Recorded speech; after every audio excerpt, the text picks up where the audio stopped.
say someone to clean up and tame some things. All right, cool. Well, as we come to the end here, I'd like to talk more broadly. I had two questions, and they're both why questions. And I guess first is why Bro, and secondly, why Rocket League? Let me take you down a trip down memory lane. The reason why Bro happened is Bro was simply a mechanism for myself to play a couple games with mates and have the same team color. It was simple, punchy, and effective, and that's all it is behind the name. Is that I went to go, hey bro, and then they can be like, yeah bro, and I'm like, I got you, bro. And it sort of just stuck, and it started with 3 or 4 players, then it moved on to 5 or 6, then it moved on to about 10 to 15, and now I'm not sure where it's sitting now, but it's a lot more than that. And I guess why Bro is because it's not a competitive team, it's not an esports team, it's a community. And I think as a result it's very attractive because there's a competitive spirit, but you're here because you love the game and you want to play it with people who love the game as much as you. And so you say, why Bro is because I don't think there are too many other bros out there. I looked myself, I couldn't find any, so we decided to start one. And how long have you been going?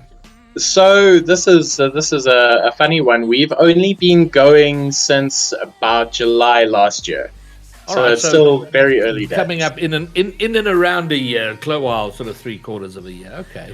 And then why Rocket League?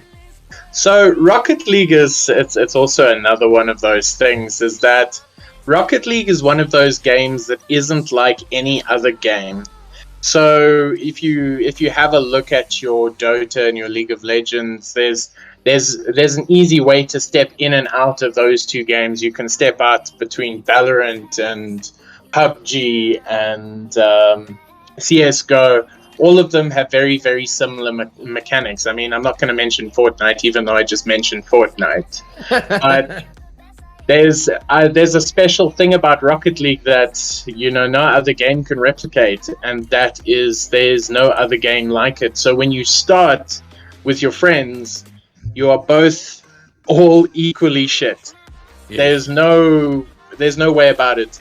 Nobody starts the game being better than you. That's just how it is, and that's what makes it so attractive, is that you can jump into a game and you can play it immediately, and everybody who plays it with you will be just as awful. And somehow slowly but surely, game after game, hour after hour that you plow into this game, you get slightly less bad as you go. And that skill ceiling is so immense that even the people in the RLCS haven't, hit, how high you can actually go with the skill ceiling. So it means that there's a lot of scope, and with the huge amount of scope that there is, I think, like most competitive esports, there's all the focus seems to be around the top tier of it, and not enough focus is given to the people who actually make up the bulk of the game, and the people who commit most of the time, and people who do the most of the supporting. So it's very easy to support a very good team, but it's even easier to support a team that you're in. Well, I think it's from my perspective, a year ago, Rocket League in this region was in trouble in terms of its future and where it was going to go. It was firmly rooted in the niche game category. So with the inclusion in RLCS, it's opened up a lot. Certainly at the top, it's given the top players a reason to grind and put time in the game. But if there is to be a long-term future, it's going to be really, really important for the base of Rocket League to grow and grow as much as possible. And the efforts that you guys are putting in to have, I guess, what we could call a grassroots movement, or at least a community movement around the game, is exceptionally important. And having a place, because it is difficult when you get into a game, you want to meet others, but it can be quite daunting. It's sort of like walking into a bar expecting to make friends. It's very intimidating. So to create spaces where people can meet each other, connect up, and make something is so incredibly important. So from my perspective, I just want to say, well done on what you're doing. It's marvelous and fantastic, and I hope it continues to grow. And the next time we have this conversation, we won't be talking about eight or nine teams. It'll be far too many to talk about. So well done, and what a great chat, and the work you're doing, Bromeo, Hannibal, NaVeDs. Thank you very much.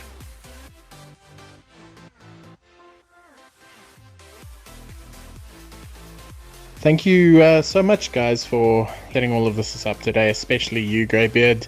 Thanks for hosting us. You're an absolute legend. NaVeDs, Hannibal, you guys have been absolutely fantastic in the production and editing of these videos. They've been absolutely sublime thus far. And thank you so much to Mal for giving so much love and effort and enthusiasm into this, and for coming up with the idea for the series. It's been a pleasure to have you alongside us. So everybody out there and anybody listening, please give these guys a follow. And finally, thanks to all of the bro community, the countless number of you guys who have contributed so much to making the community what it is. It's been honestly a pleasure these last couple months, and I'm really excited to see where we go from here.